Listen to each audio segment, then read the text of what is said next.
Good afternoon to everyone, and welcome to the online launch of Trial International Universal Jurisdiction Interactive Map.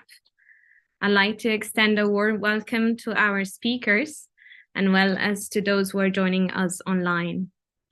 My name is Julia Soldan. I am the Program Manager of the International Investigation and Litigation Program here at Trial International, and I will have the pleasure to accompany you in this discussion, and I will introduce the speakers of today.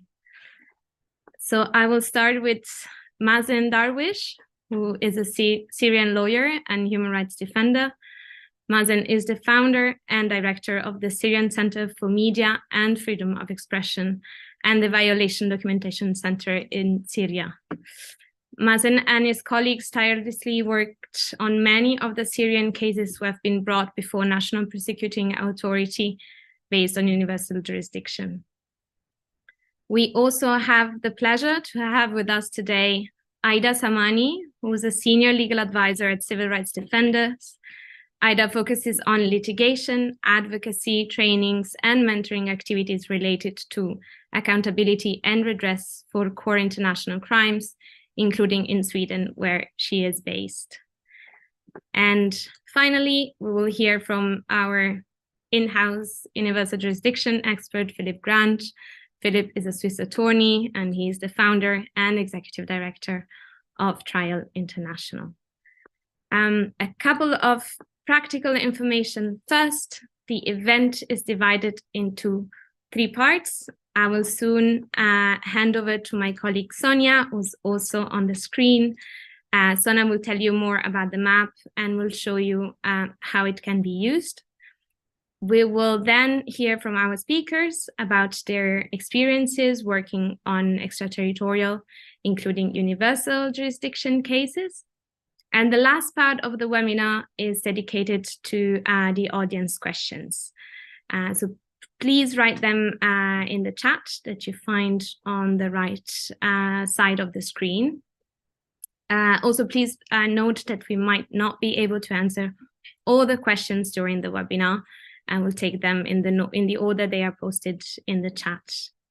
And now I will hand over to our colleague, Sonia, who has led the Interactive Map project since its very beginning.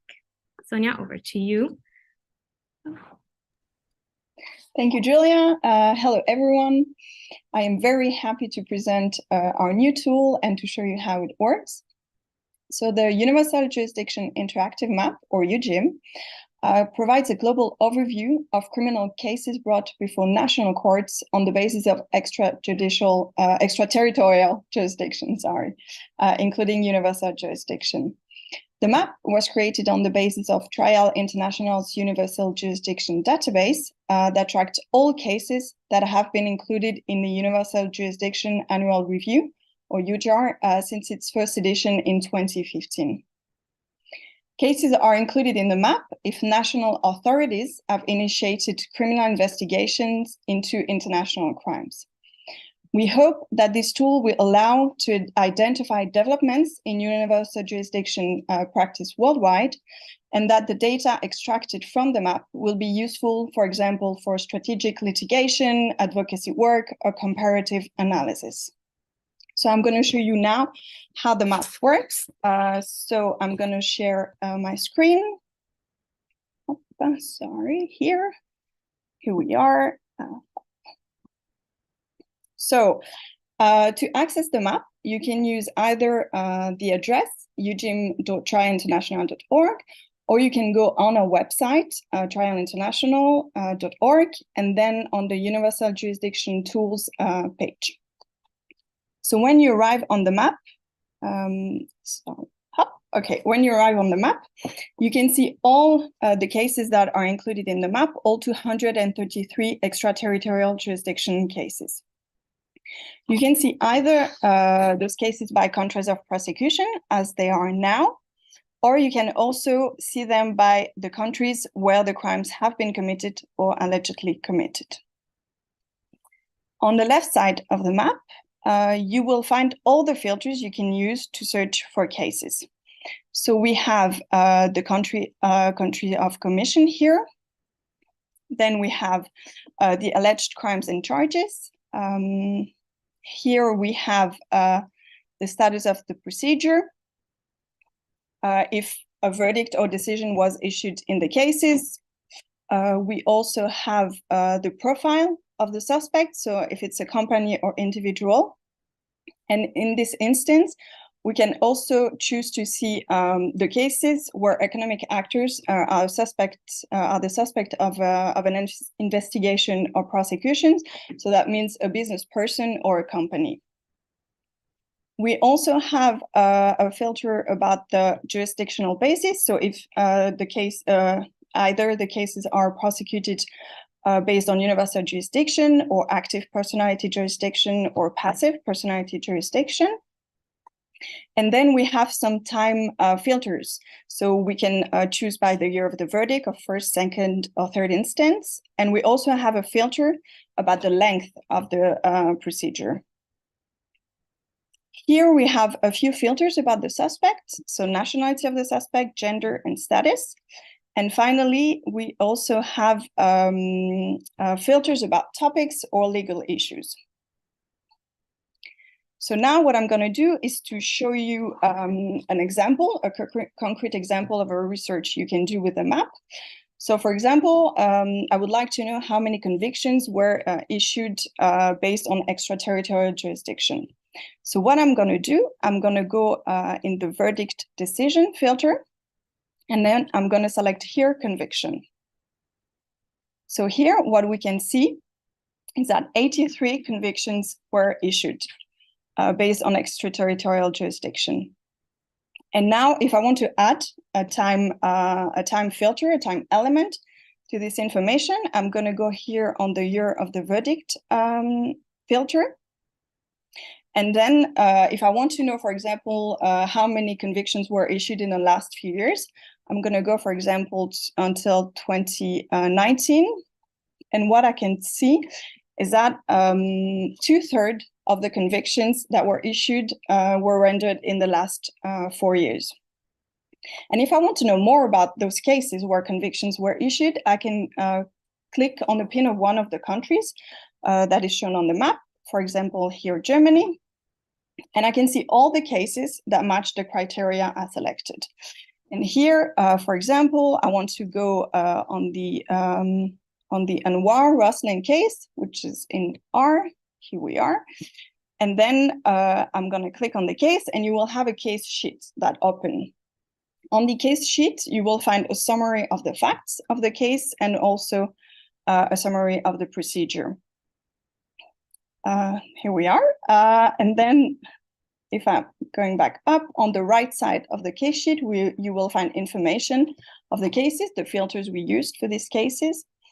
And then we also added documents, judicial documents about the case. So for example, verdicts or decisions. We also added the Trial International and Open Society Justice Universal Jurisdiction Law and Practice briefing papers on the country. And finally, we also added the link to the Justice Beyond Borders tool of the Clooney Foundation for Justice on the country legislation. So if I'm coming back on the map here, yes, and I reset all, we also have on the map, we also have other features like the browse filter, where you have the list of the cases. So it's not shown on the map, but you have all the cases here, but as a list, and you can search through them also with filters. And we also have the search feature. So for example, if I don't have the information about a case and I only have a name, so I can write that name, for example, Sonko here, and then the map will search for it and find me one case. So in this instance, it's going to be the case of Ousmane Sonko that is currently prosecuted in Switzerland. And if you want to know more about the map, about universal jurisdiction, and also to find other resources on universal jurisdiction, you can go on the About page up there, where you will find all this information. And we also have a glossary here where you can find all the words that we used in the map with their definitions. And maybe one more thing. Sorry, I can go back on top on the map. Yes, we are. And also the map is available in French. Yes, I think that's it on my side.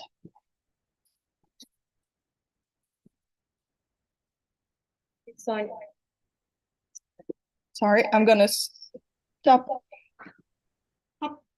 Sorry. Thank you, Sonia. Sorry for this. Thank you so much. Maybe just a very quick note about the universal jurisdiction annual review that Sonia mentioned, and then those who don't know it, this is an yearly publication that records each year developments in extraterritorial jurisdiction cases, and then is published around April by Trial International alongside a few partners, Center for Justice and Accountability, Civitas Maxima, European Center for Constitutional and Human Rights, International Federation for Human Rights and Redress.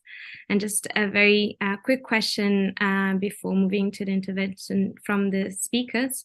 Sonia, if you can tell us what are the next steps that are envisaged for the map. Yes, thank you, Julia. So we will update the cases included in the map regularly with key developments, and the map will be fully updated once a year, usually in April after the publication of the UJIM. And in the future, we will add other cases of extraterritorial jurisdiction, especially cases based on active and passive personality jurisdiction that are not yet in the map. And the objective is really that we uphold those cases in the map, and we might also add more filters.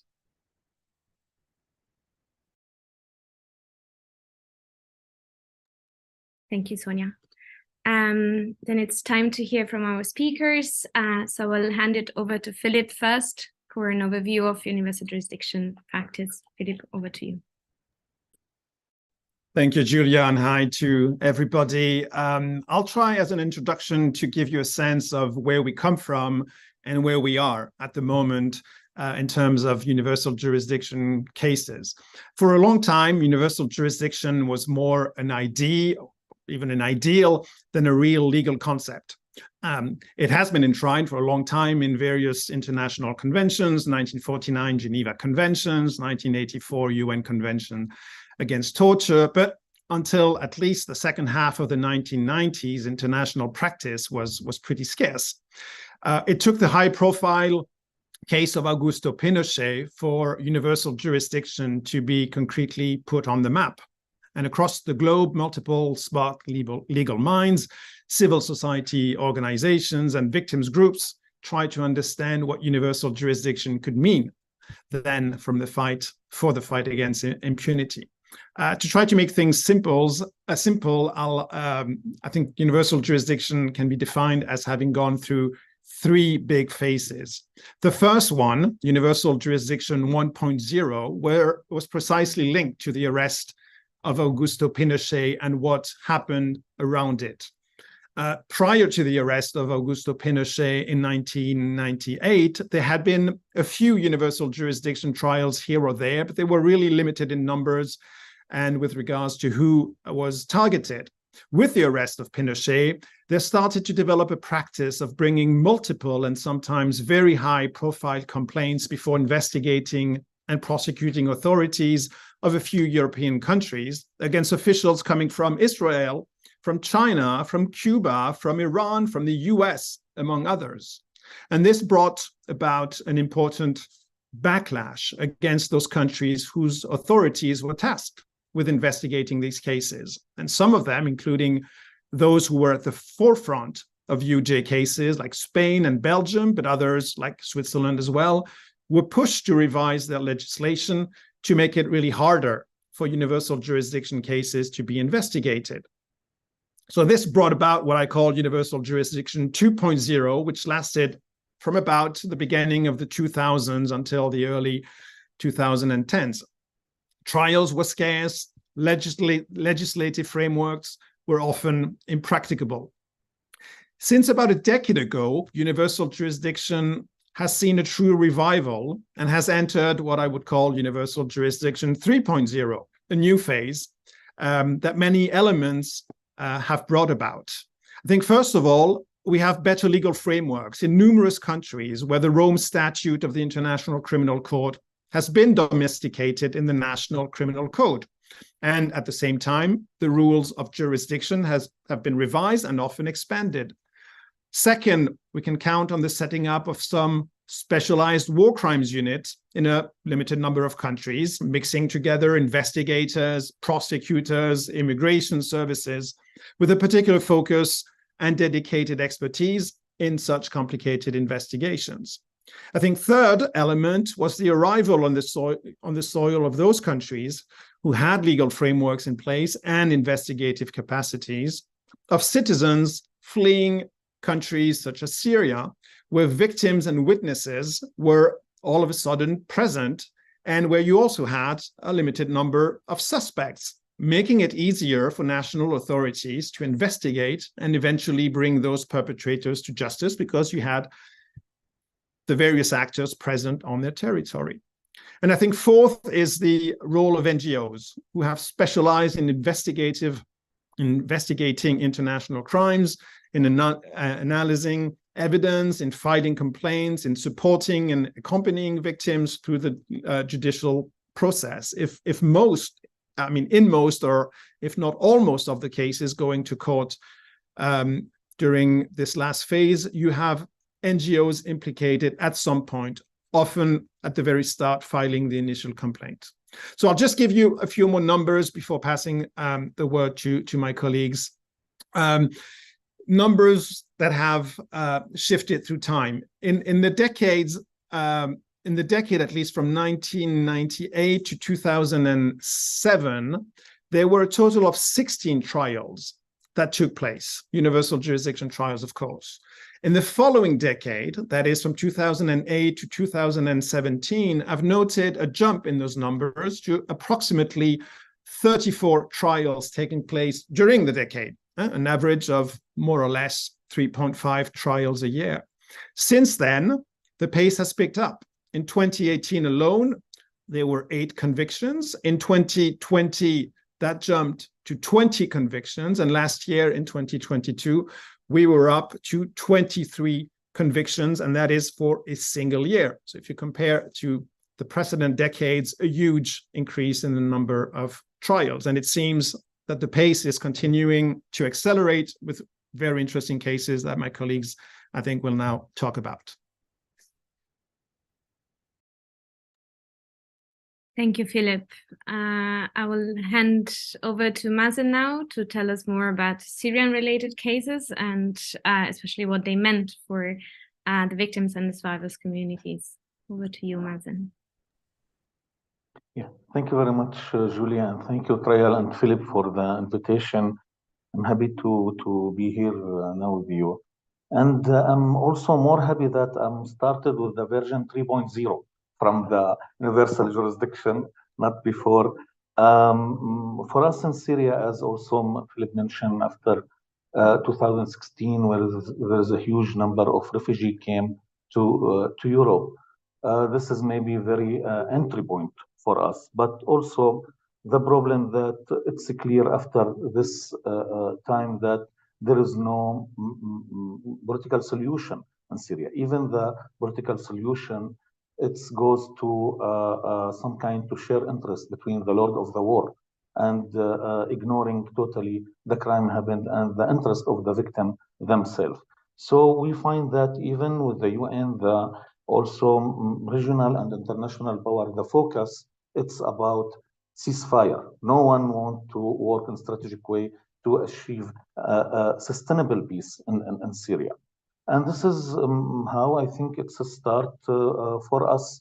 We try to focus on 3 main lines when I talk torture and unlawful killing, and this is maybe the huge number of the victim and witness there in Europe, and believe that it's a start in 2016 in Dabbagh family, Mazen and Patrick at Dabbagh here in France, And in 2017, also in Germany, the case against General Jamil al-Hassan, where there issued an arrest warrant against him.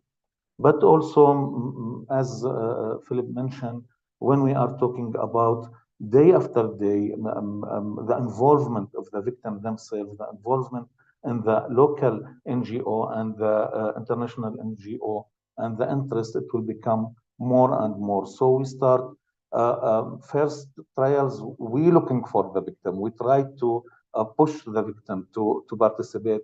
And then after maybe 2017, victim themselves, they put pressure against us as a local organization to be involved and to participate. So I believe that this is very essential, because without the victim themselves, we can't have any achievement, especially in the Syria cases, everywhere in France and Netherlands, in Germany, and Sweden, Norway, all these countries where the universal jurisdiction start exists. But also the most maybe important milestone, that when some of those perpetrators arrested and put in custody here in Europe.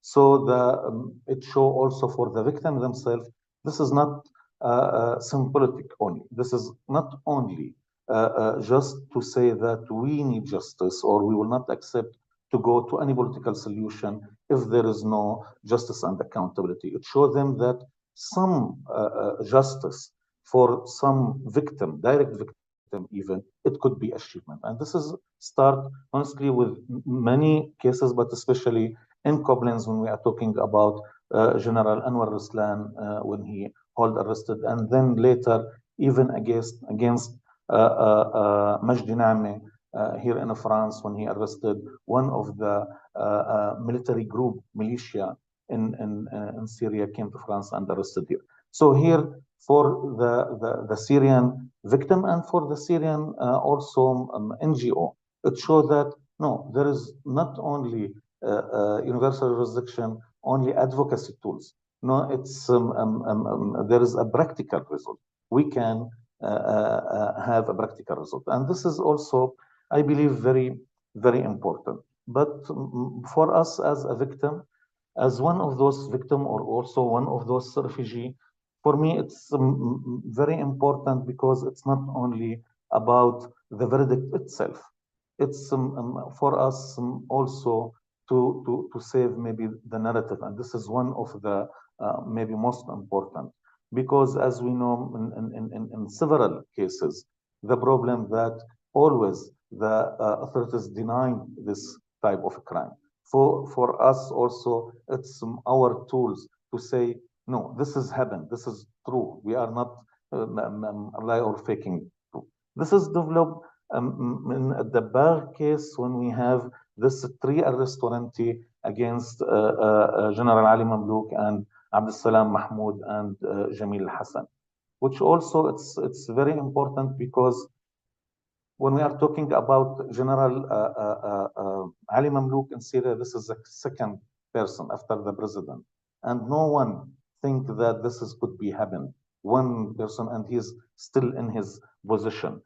One of the also very important cases, I think, Abu Naboud case, where this case built in attacking the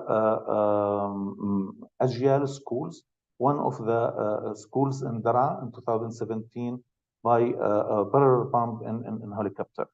And this is also a new phase. We go from talking about only the torture and unlawful killing in the security service, but we go directly to the role of the Syrian army itself.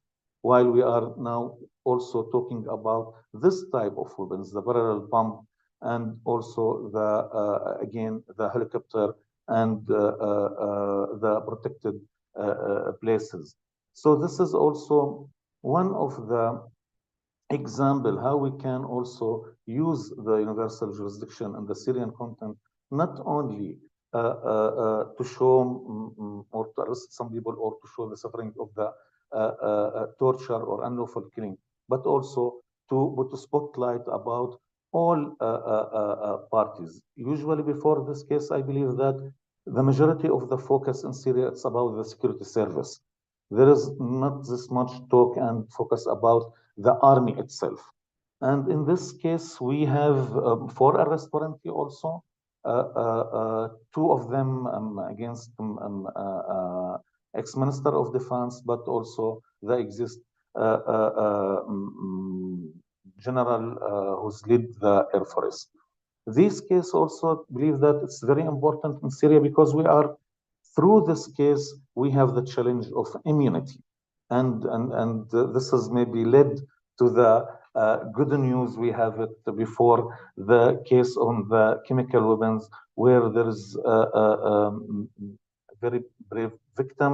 Unfortunately, we can't even mention their name, but all thanks and appreciated for the lady S&H, her husband, about their brave and involvement, and for also the partner Syria Archive and the OSF Justice Initiative and CRD about their involvement and huge work, and also the Victim Association for Chemical Weapons. So this case, it's about, maybe we can say this is the version 4.0 for the universal jurisdiction, because for this case, it shows also how the universal jurisdiction can go forward, and we can even challenge the immunity for a president in his position. The case held in France regarding dual nationality victim, but also it's very important that we are talking about only 2 attacks, while in Syria maybe there is more than 200 chemical weapons attack. But in the end, we have this arrest warrant a few days before, and it's attacking directly the president. This is also, I think, very important to show that universal jurisdiction also can send this message. And when we are talking about this country like Syria, my country, when the Syrian Republic, they are not involved in Rome status, so they feel they are protected because they are not under the mandate on the ICC, or even that they have a supporter like Russia and China who's used veto several times to block the referral from Security Council to the ICC. This is very important message for those countries who they think that they are protected, that no, there is also another choices for the victim. It's very important to have this arrest warrant for the Syrian president, not only because it's chemical weapons attack. We are talking about using chemical weapons, while we think that before the First World War that this file was closed. This has not happened. This is part from our past. Maybe we can talking about dealing with the past, but now in the 21st century, again, this is horrible. So the crime itself that show that this type of crime, this type of order, it will never ever done without the president himself. And again, to go from this maybe 3 milestone cases against official and unofficial also group. It shows that for us as a victim that even if this is not the justice, but this is our alternative choice to keep the file of the justice on the table, to send message to the Lord of the War, to the regional and international supported, that it's not only about your interest, it's also about our rights, our children's rights to have sustainable peace, not only a political agreement, share the interest between the Lord of the World. And I believe this message, it's delivered. It's reached for those people, especially with the last arrest warrant against Bashar al-Assad and Maher al-Assad, by example. So we start honestly heard from those capitals who's usually just pushing us to accept anything that okay, we need to find clever solution. This is part from our experience in Syria. In universal jurisdiction, there is a lot of challenge. There is a lot of obstacle. It's not everything's great and easy going, but also it shows that the victim themselves, they can lead the advocacy and the fight for their need, and without universal jurisdiction, I don't think that they're able to do it. Thank you very much. Thank you so much, Mazen. There are indeed very interesting developments, and I'm sure we'll speak and we'll have time to speak about challenges afterwards. It is now time to hear more from Aida about cases in Sweden and also about the role CRD and other civil society organizations can and should have in these cases. Aida, over to you. Thank you, Julia, and thank you also, well, to you and your colleagues for inviting me to speak. And I also want to take this moment here to congratulate you on the launch of the interactive map. I know that it's going to be very useful, for all of us working in this field, but of course also for journalists and academic researchers. So big congratulations. Indeed, I'm going to spend the next couple of minutes here to just give a very brief overview of cases and case developments here in Sweden, just to kind of give you an idea of what the landscape looks like here, and then maybe just say a few brief words about the role of civil society in that and fact-finding missions. And so as an initial point, I should probably mention that Sweden has universal jurisdiction over war crimes, crimes against humanity, and genocide, and the authorities can also use various other forms of extraterritorial jurisdiction to prosecute those crimes and other serious crimes. Like several other European states, Sweden also has a national war crimes unit within the police and within the prosecution authority with staff that is specialized in core international crimes. And Sweden also has several structural investigations ongoing currently. Now, Sweden has been a bit more restrictive than, for example, France or Germany in issuing arrest warrants, but the authorities here have in fact been very active in recent years to prosecute core international crimes in domestic courts. And the last time I counted, we had about, or Swedish courts had issued about verdicts in 18 cases. The majority of them guilty verdicts. And on top of that, there's one case ongoing in district court right now, which I'll get back to in a moment. And there are also 3 suspects currently in detention or detained in their absence for their alleged involvement in core international crimes. And the majority of these cases have reached court here since 2016 and onwards. So this really resonates with what Philip was just saying here, that the first case we saw was in 2006, and we had 2 or 3 cases around 2011. And then from 2016 and onwards, there's really been a spike in cases that have reached courts. The majority of those cases have concerned war crimes, and a couple of them have concerned genocide. We have yet to see a verdict concerning crimes against humanity, and that is partially because it wasn't criminalized in Sweden until 2014. So the authorities have simply had a little bit less time to build a case around that. But one of the people who is currently detained is detained for alleged participation in crimes against humanity. So we might maybe see a first verdict related to that soon. In terms of geography, about half of the cases that have reached courts here have concerned crimes committed in Syria by various actors. But then the remaining cases have concerned crimes committed in Iraq, Iran, Rwanda, Afghanistan, and the former Yugoslavia. And what's maybe important to note is that the majority of those cases have been quite small in the sense that they haven't been kind of large cases with a large amount of victims and witnesses and trials that are ongoing for a very long time. And in some instances, mainly because of the nature of the crime, there haven't been any plaintiffs involved at all. But a new trend, so to speak, in Sweden is the kind of emergence of bigger cases reaching Swedish courts.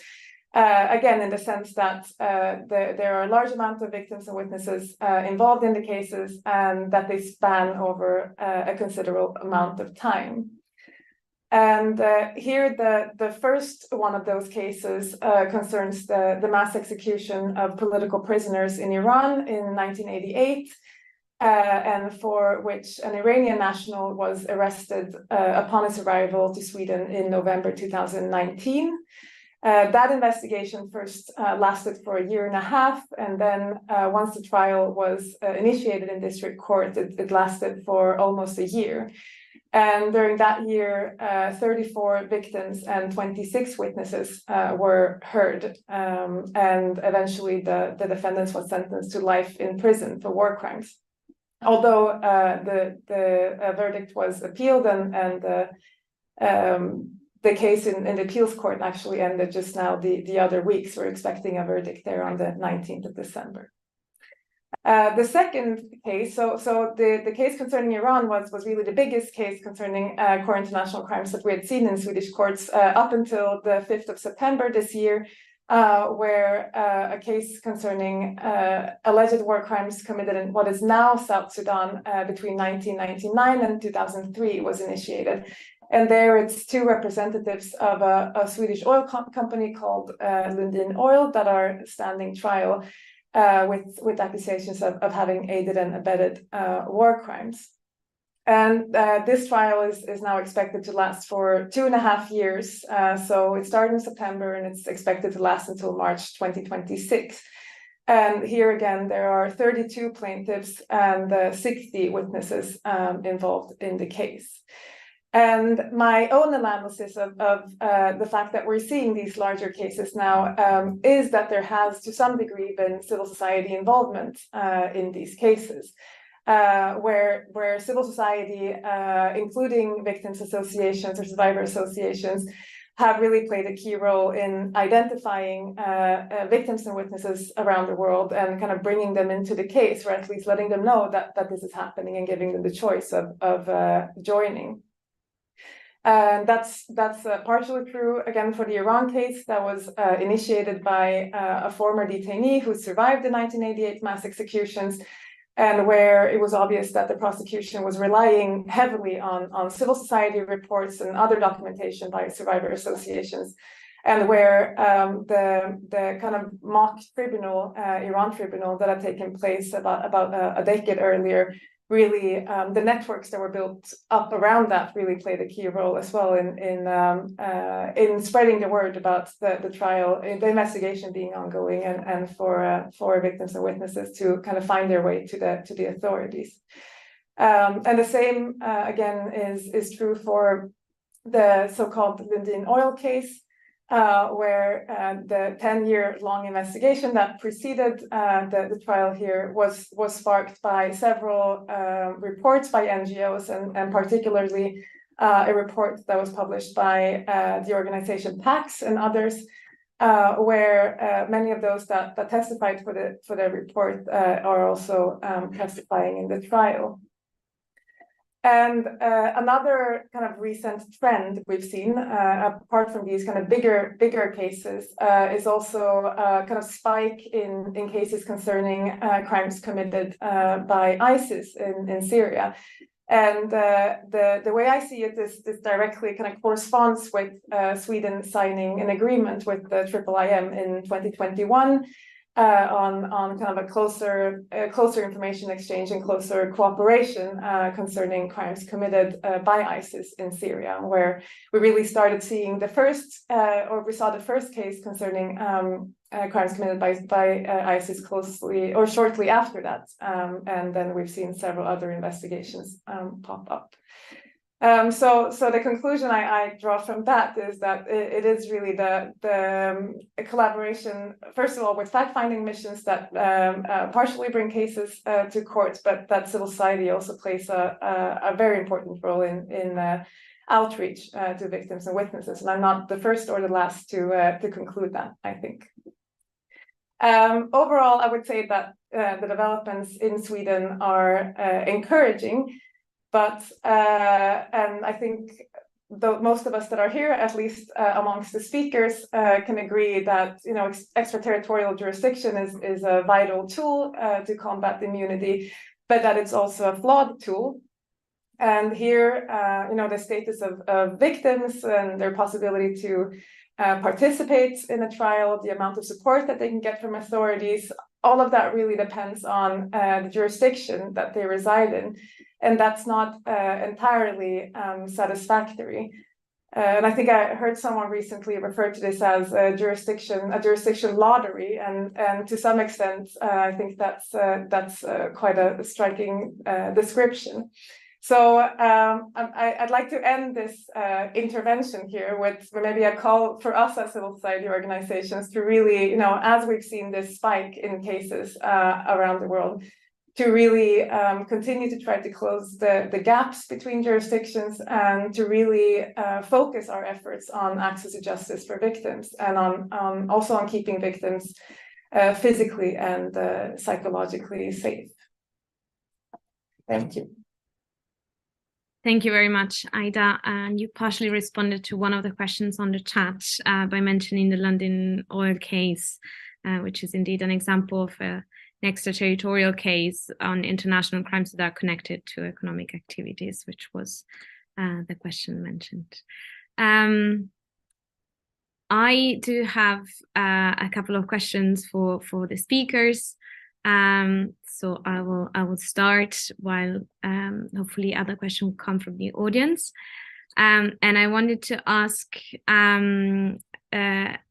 you which extraterritorial jurisdiction case or cases you would recommend to the audience to follow next year, maybe to tell us why, although quite a few cases were already mentioned, but so that people can write down a list. Maybe Mazen first, Aida afterwards, and then Philip in the end. Thank you very much, Julia. If I will go to the 25, I will suggest the chemical weapons attack. But if we are talking about 24, so I think in May 24, we have Mazen and Patrick at the Berg case, where we have open trial, even if it's an absentia. But I think it's very important. Again, there is a 3 arrest warrant already issued against 3 of very high ranking in the Syrian case, Syrian authorities. But I believe also this case, it's very important. This is maybe the first case we go through it in Syria cases.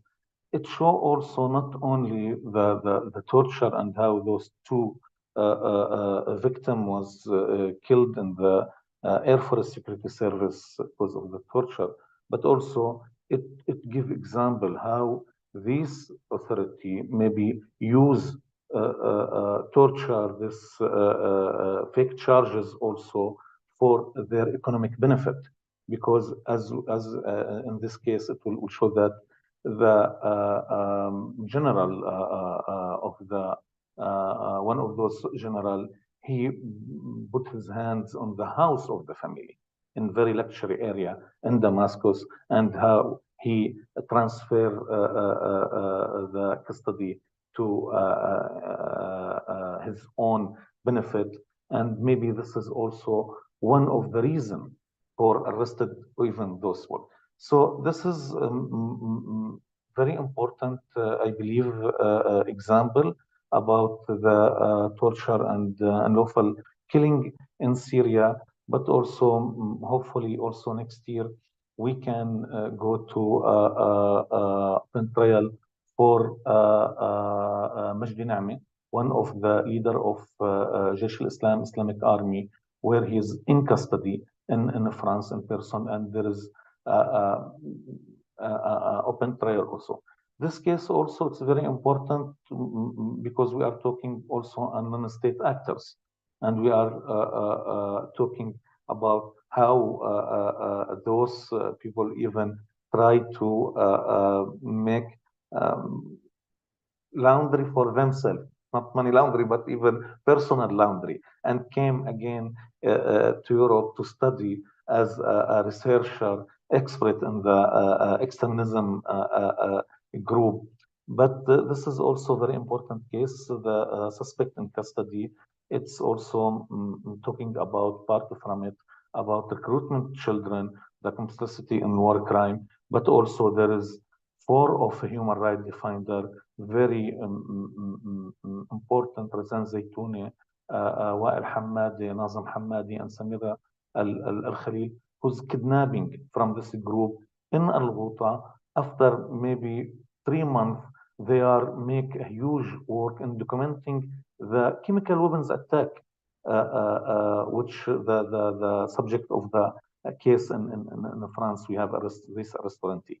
So it shows also how those even all party, maybe they are fighting in ideology, in politics, and everything. But when it's coming regarding those who make this documentation and try to put into the impunity, how all party come together and try to terminate those workers.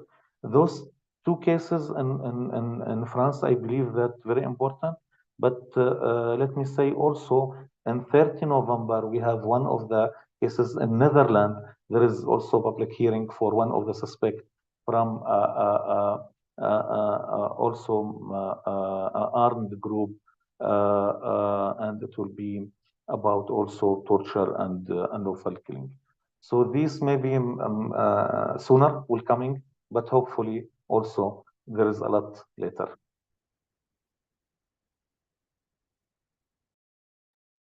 Thank you, Mazen. Aida, would you like to go next? Yes. Well, I think most these cases have been mentioned already so far, but I'd say for me, maybe more I'm interested in the aftermath now of some kind of legal developments that have happened. So first of all, there's the arrest warrant case that Mazen just mentioned now, where investigative judges have issued arrest warrants against Syria's president, and where well, I would be interested in seeing how the international kind of legal community now will assess those that arrest warrant and the issue of immunity. So that's something, if others are interested as well, I'd tell them to follow during the year to come. And then there's the case that I mentioned earlier concerning the 1988 mass executions in Iran. So we'll see a verdict on the 19th of December. But if the defendant is sentenced again, or if he's sentenced in the appeals court, there is this question mark about whether or not he would be extradited to Iran.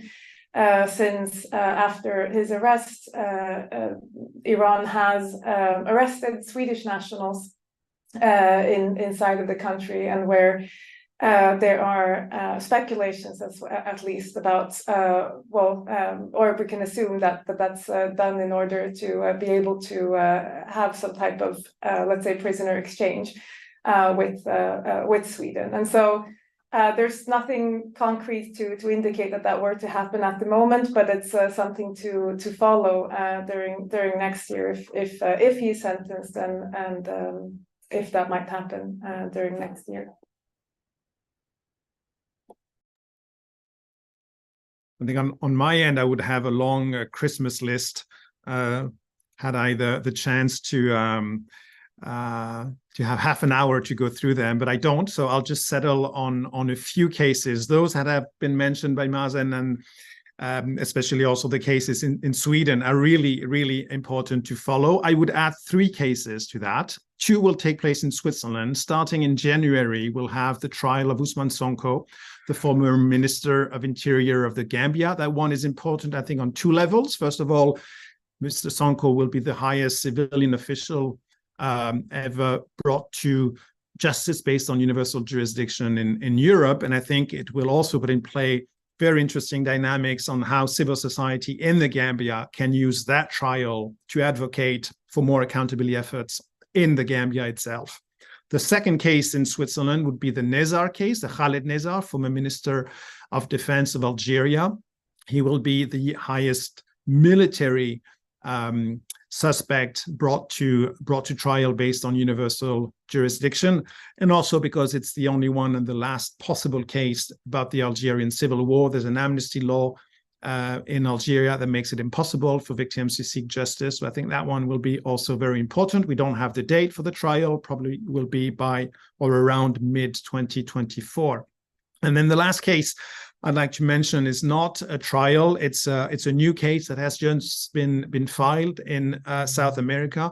I think it puts in play regional dynamics as well. It's a Colombian case filed in Argentina against the former president of Colombia, Alvaro Uribe, for about 6,000 cases of the false positive, the extrajudicial killings that took place under his reign. The case has been filed a few weeks ago. We're getting signals that it's being picked up, but then we had elections last weekend in Argentina, so who knows where that case will be going, but it's a really interesting one as well.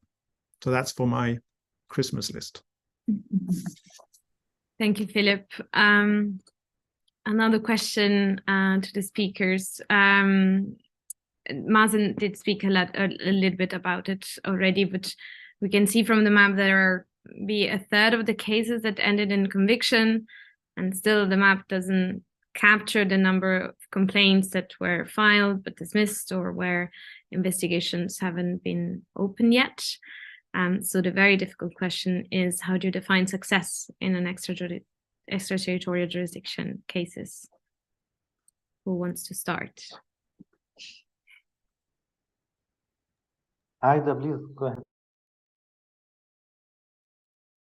Well, I can perhaps just say that I think it's a really difficult question, because, as I mentioned before, these kind of extraterritorial jurisdiction cases, sometimes, even when they reach trial, in a way, they're quite flawed, and I, as a pessimist, often feel that something is missing. I would have wanted the law to be interpreted differently, or for more victims to be able to join, or for more people to be able to follow the proceedings, and so forth and so forth. But I would say that for me, maybe a case would be successful when victims have received the space that they need to really describe what happened to them, what they need, when they are given agency, when they're treated with respect in court, and when a court recognizes the suffering that they have endured, and is able to kind of establish a clear verdict of what happened here, that they can then be kind of saved in historical records, and establish some type of truth, let's say, of the events at hand, so to speak. So and unfortunately, where we are right now, I don't think victims get all of those things in trial, but that's something I hope will achieve going forward.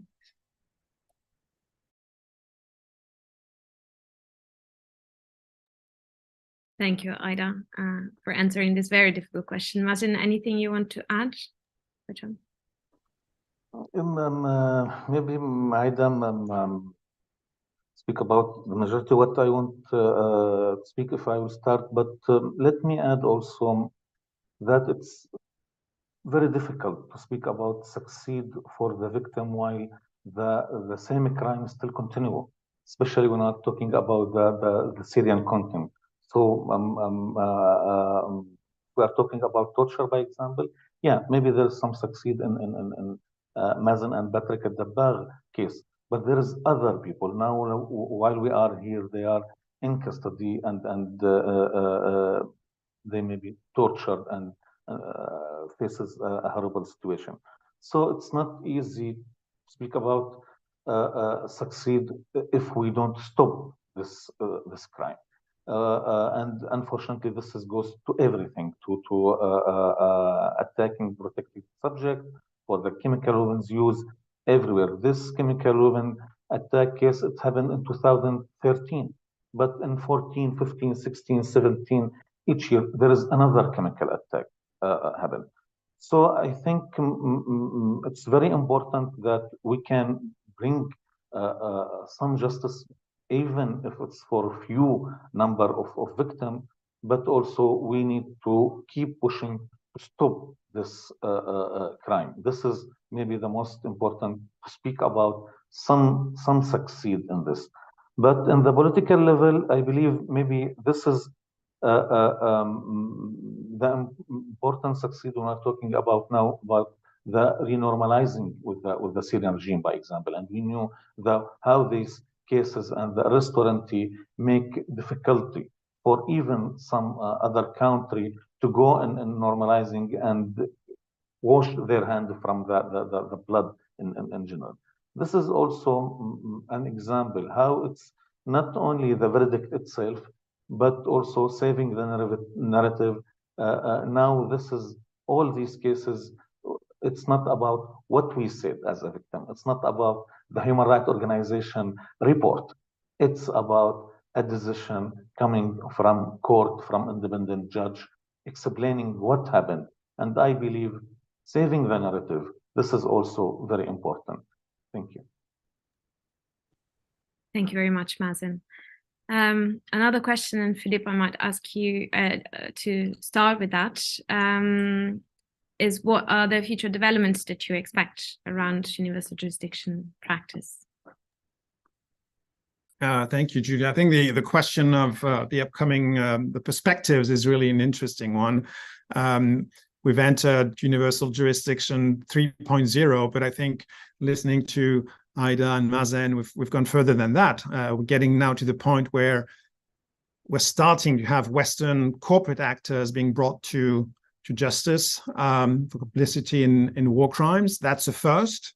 Does it open up a window of opportunity or set precedents for future trials? I believe it does. I believe it will. For me, that would mean that we have entered universal jurisdiction 3.1 maybe already. And on that point, maybe watch out tomorrow. I think in France, the Cour de Cassation will be dealing again with the Lafarge case. So there might be some interesting developments there on the Western corporate actors front. We are also coming to a point where the level of suspects is rising. We're now talking minister level suspects going on trial. I mentioned 2 ministers in Switzerland next year that will face justice. There will be also in France another minister, Roger Lumbala, who's just been indicted and referred to trial for crimes committed in the DRC. That's probably not for next year, probably early 2025. I mentioned the case in Colombia, former President Uribe, and Mazen, of course, has also talked about the recent arrest warrants. I would disagree with Mazen on only this point. I don't think it's universal jurisdiction 4.0. I think it's 3.2. Sorry, we'll be talking about numbers, because for me, 4.0 would be when universal jurisdiction really becomes truly universal, and we set aside the double standards that we so often still continue to see. So UJ 4.0 would be where you would have also the possibility for accountability relating to what's going on at the moment in Ukraine, or of course in Gaza. Unfortunately, we don't live in a judicial dreamland, and I fear the system isn't yet sufficiently settled, solid enough to work straight away and very seriously on those situations. Why is that? I think we still have legal frameworks that are not in place. In many countries, they're still very shaky, in most countries, actually. Take only some European examples here. Italy, the country of the Rome Statute, has not domesticated the Rome Statute. It's pretty incredible. Denmark, that some of us, at least from the outside, perceive as being a progressive country, is very far behind. Doesn't have proper legislation either. I could go on with most European countries and probably most countries around the world. So getting to an understanding that universal jurisdiction is a shared responsibility, a shared burden internationally, I think we're still far from that. There are questions of resources, of course, to tackle and work on these cases, and the resources are generally pretty scarce. And I'm not just talking only about investigators and prosecutors. That's, of course, very important, and we need to advocate for better resource war crimes units. But it's also sometimes just stupid things linked to the logistics of courts. It can become a nightmare. Take France, for example. France has the capacity to hold about 2 universal jurisdiction trials a year, and that includes appeals proceedings. So when you have, and I'm only taking Rwanda here as an example, 30 investigations ongoing, it's going to take 15 years just to get over the Rwandan cases, and not even considering all the others, and to get a first instance verdict. And that's also the same in a lot of countries. The courts are overloaded, and they have a big problem dealing with the many cases that are coming, and UJ is a bit victim of its success. On top of these difficulties, you of course have the political, diplomatic, economic price that you might have to pay going after high-profile cases from important, powerful countries. My advice to try to get around that is maybe not to focus immediately on the hardest cases. Don't go straight for the prime ministers or the presidents of powerful states. That brings probably too many legal and political obstacles and a real risk for backlash. But maybe try to find other avenues, like working on other jurisdictional grounds where you have active or passive personality principles that can apply, meaning you have perpetrators or victims who might have dual nationalities or even more than 2 nationalities, which would give foreign states the capacity to step in. And I think Mazen has illustrated that in France.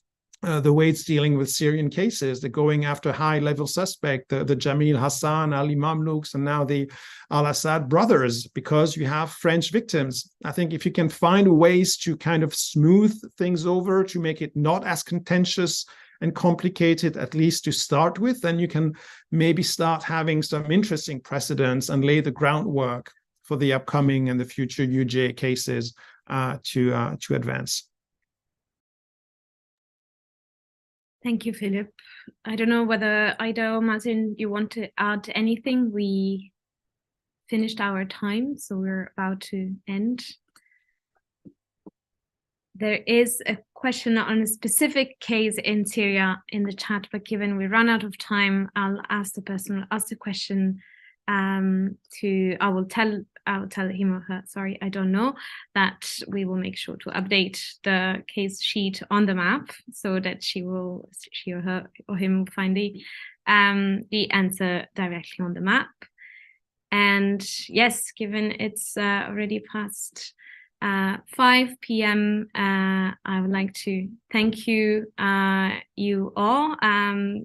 Thank you, Mazen. Thank you, Aida, and thank to everyone who joined the event online. The interactive map is now online, and we hope that you will use it for your advocacy work, for your strategic litigation work, for all the comparative analysis that you might work on. We are open to suggestions, so do reach out. And yes, thank you again, and wishing everyone a very nice evening.